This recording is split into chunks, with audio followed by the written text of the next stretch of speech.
Assalamualaikum warahmatullahi wabarakatuh. Shalom, Om Swastiastu.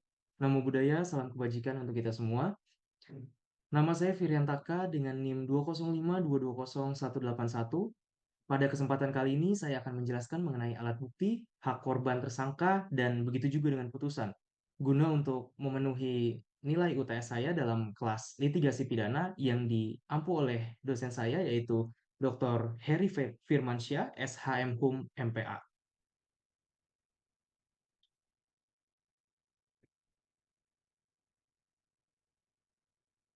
Baik, di sini ada beberapa hal yang akan saya bahas dalam PowerPoint ini. Yang pertama ada pengertian alat bukti dalam hukum pidana, kemudian yang kedua ada macam-macam alat bukti dalam hukum pidana, lalu yang ketiga ada pengertian putusan, dan yang keempat ada jenis-jenis putusan dalam hukum pidana. Pertama, saya akan menjelaskan mengenai pengertian alat bukti. Di sini, dalam pengertian alat bukti ini, saya menggunakan dua pengertian dari ahli.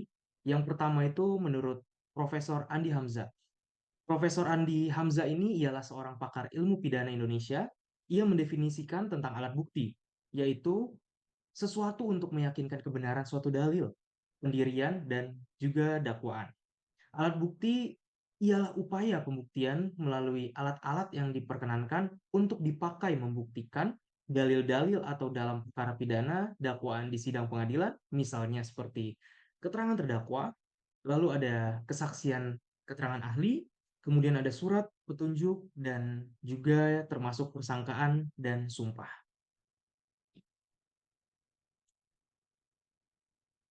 Kemudian yang kedua ada menurut Soebekti.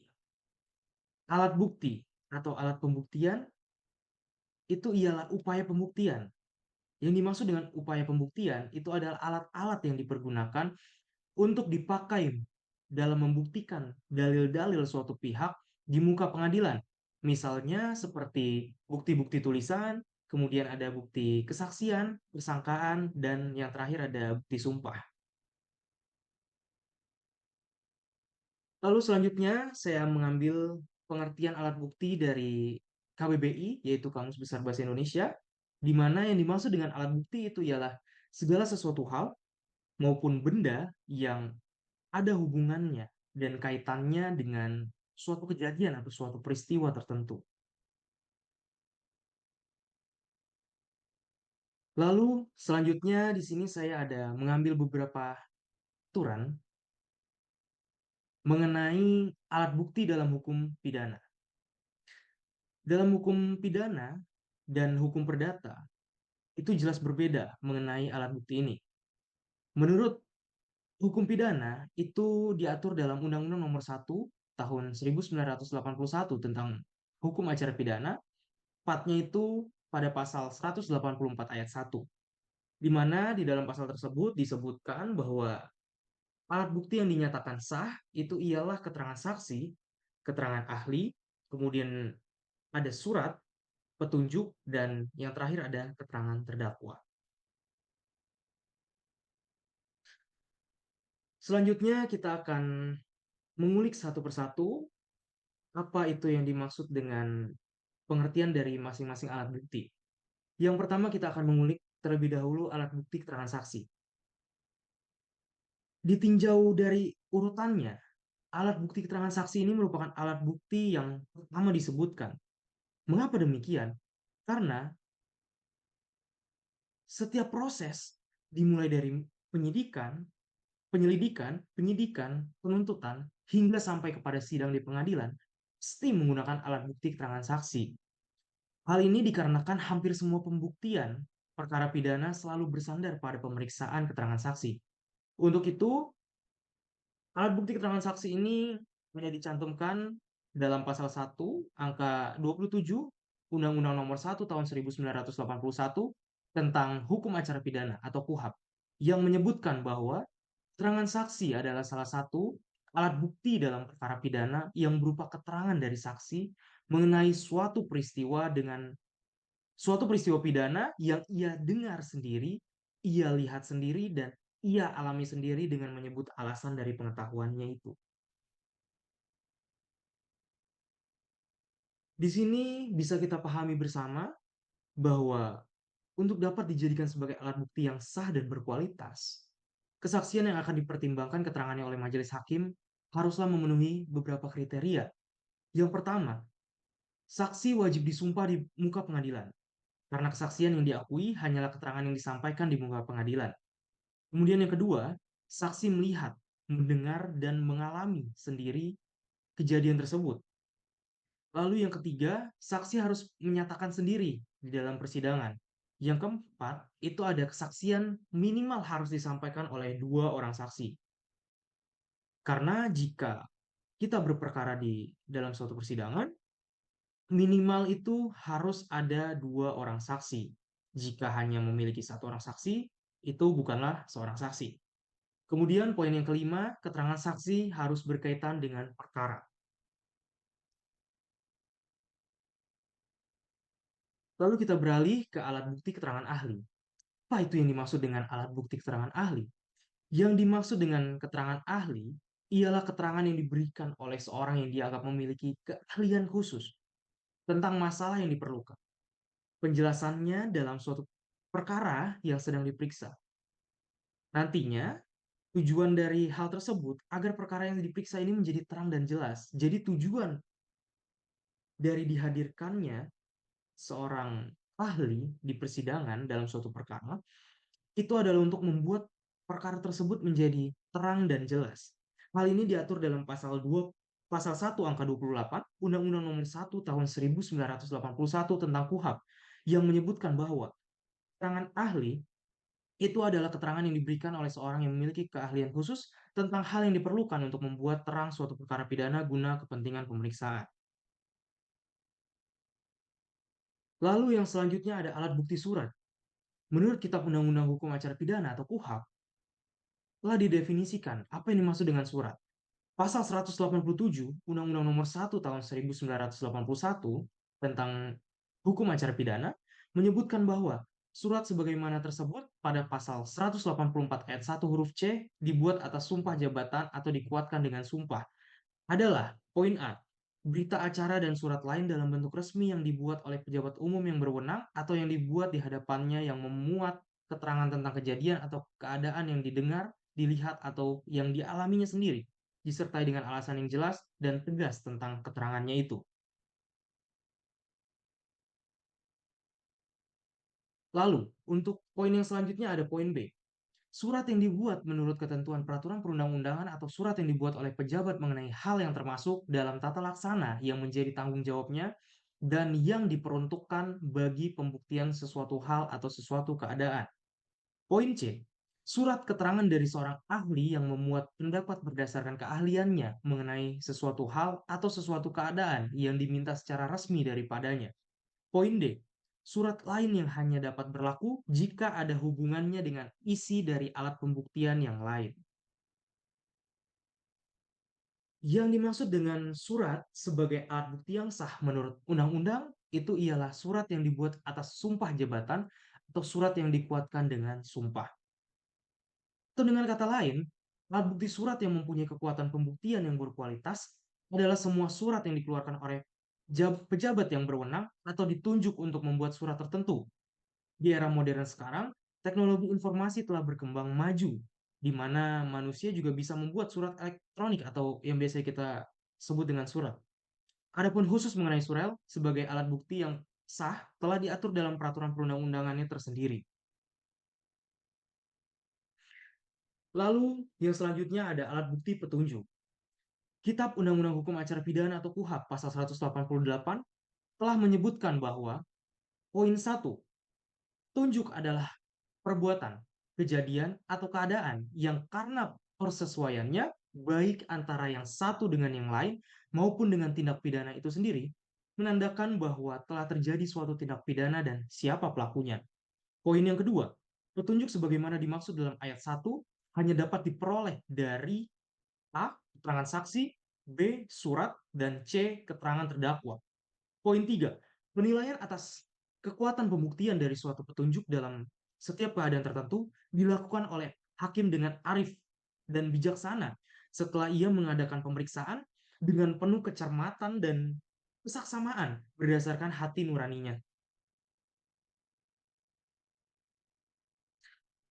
Berdasarkan pasal tersebut, dapat kita simpulkan secara sederhana bahwa petunjuk sebagai alat bukti itu seperti upaya penemuan jembatan atau mata rantai yang hilang. Ia bersifat layaknya penghubung yang menghubungkan antara satu dengan yang lain sehingga terbentuk kesesuaian yang sempurna yang pada akhirnya akan menggambarkan suatu kejadian atau peristiwa secara utuh.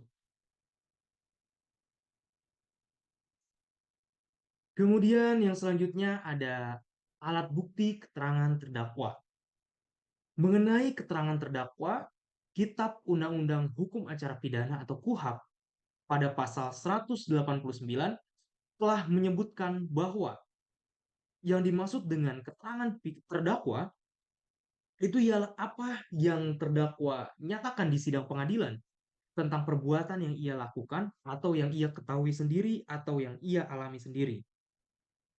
Bunyi dari pasal 189 yang menjelaskan keterangan terdakwa sebagai alat bukti yang sah memiliki kriteria yang serupa atau semakna dengan bunyi pasal 187 yang menjelaskan keterangan saksi, yaitu untuk dapat diakui sebagai alat bukti yang sah, keterangan terdakwa haruslah disampaikan sendiri di muka sidang pengadilan dan kejadian atau peristiwa tersebut harus dialami oleh terdakwa itu sendiri. Kemudian penting untuk kita ketahui juga bahwa terdakwa berhak memberikan keterangan secara bebas pada penyidik atau majelis hakim tanpa ada tekanan dari pihak manapun. Hal ini termaktub dalam KUHP pasal 52, yang dimana berbunyi dalam pemeriksaan pada tingkat penyidikan dan pengadilan, tersangka atau terdakwa berhak memberikan keterangan secara bebas kepada penyidik ataupun hakim. Jadi, dalam hal bukti terdakwa ini, terdakwa dalam memberikan kesaksiannya tidak boleh mendapatkan tekanan dari pihak manapun. Jadi terdakwa harus memberikan kesaksian sesuai dengan apa yang ia tahu, apa yang ia ketahui, apa yang ia alami sendiri.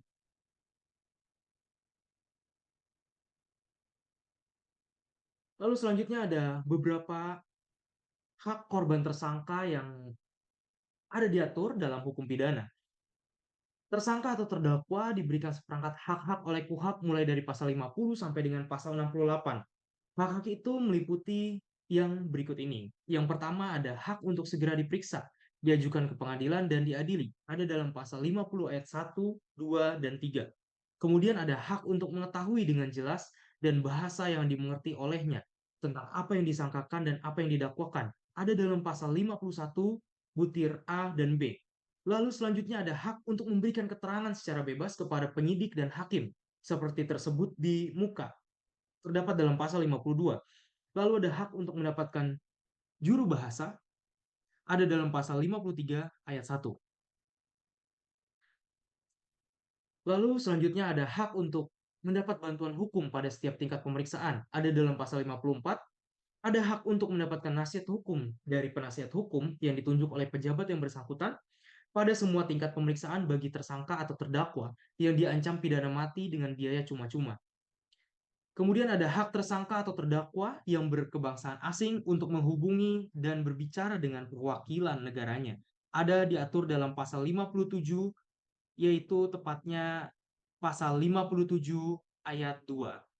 Lalu yang selanjutnya ada hak untuk menghubungi dokter bagi tersangka atau terdakwa yang ditahan. Terdapat dalam pasal 58. Lalu ada hak untuk diberitahu kepada keluarganya atau orang lain yang serumah dengan tersangka atau terdakwa yang ditahan untuk mendapatkan bantuan hukum atau jaminan bagi penangguhannya dan hak untuk berhubungan dengan keluarga dengan maksud yang sama di atas. Ada diatur dalam pasal 59 dan pasal 60. Kemudian ada hak untuk dikunjungi sanak keluarga yang tidak ada hubungan dengan perkara tersangka atau terdakwa untuk kepentingan pekerjaan ataupun untuk kepentingan kekeluargaan. Hal ini termaktub dalam pasal 61. Lalu ada hak tersangka atau terdakwa untuk berhubungan surat menyurat dengan penasihat hukumnya, termaktub dalam pasal 62.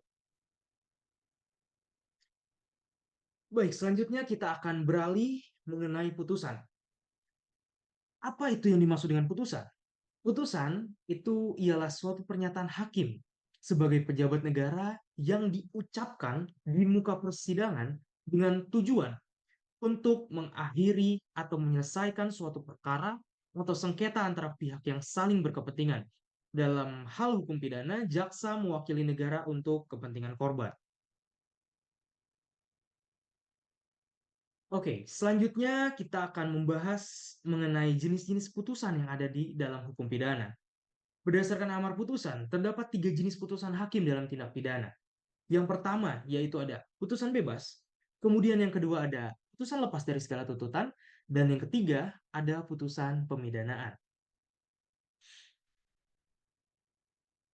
Oke, yang pertama yang akan kita bahas mengenai putusan bebas.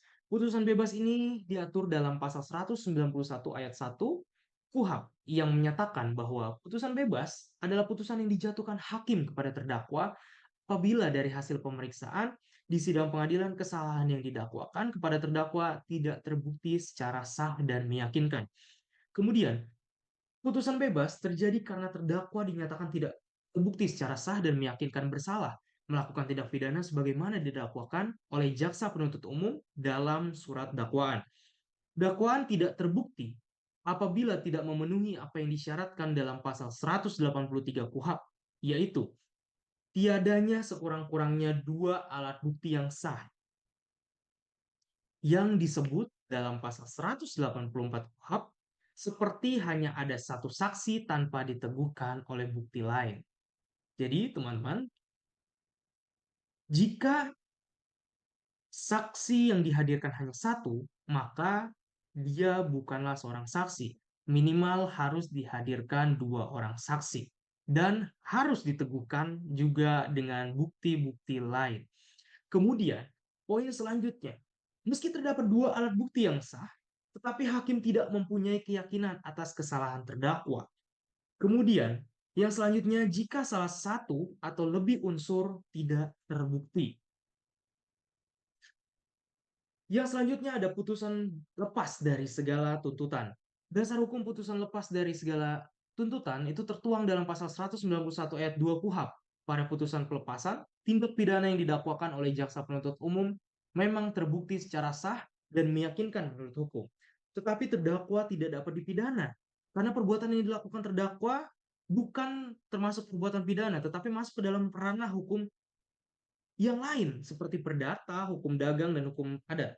Jadi jika dalam pemeriksaan perkara ternyata terdakwa tidak ditemukan terbukti bersalah dalam hukum pidana, tetapi terbukti bersalah dalam ranah hukum yang lain, maka ia bisa dikenakan putusan lepas dari segala tuntutan. Lalu yang terakhir ada putusan pemidanaan.